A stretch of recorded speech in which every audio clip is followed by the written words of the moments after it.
একজন পুরুষের আয় ও সম্পদের উপর সবচেয়ে বেশি হক কার থাকে, আসুন জেনে নেই। এক হুজুরের কাছে এক ব্যক্তি গেল এবং একটি প্রশ্ন করল। হুজুর খুব সুন্দর করে উদাহরণ দিয়ে উত্তর দিলেন।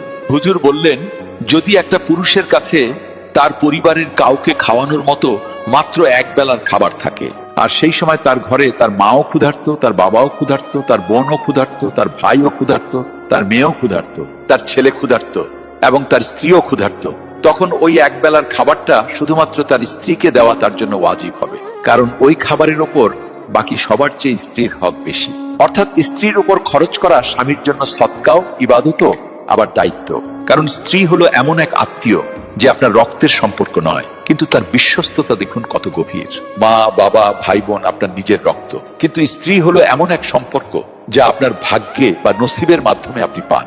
আর তারপর সে আপনার সব ক্লান্তি, সব ব্যথা এবং সব দুশ্চিন্তা ভাগ করে নেয়। তার মনে আপনার জন্য দোয়াও থাকে, আবার আপনার জন্য তার ত্যাগও থাকে। আর আল্লাহ এই সম্পর্ক নিয়ে বলেছেন, নারীরা তোমাদের জন্য পোশাক স্বরূপ আর তোমরা তাদের জন্য পোশাক স্বরূপ।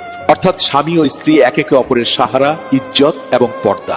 তাই স্ত্রীর ওপর খরচ করা শুধু ফরজ নয়, বরং এটা ভালোবাসার বহিঃপ্রকাশ এবং সৎকাও।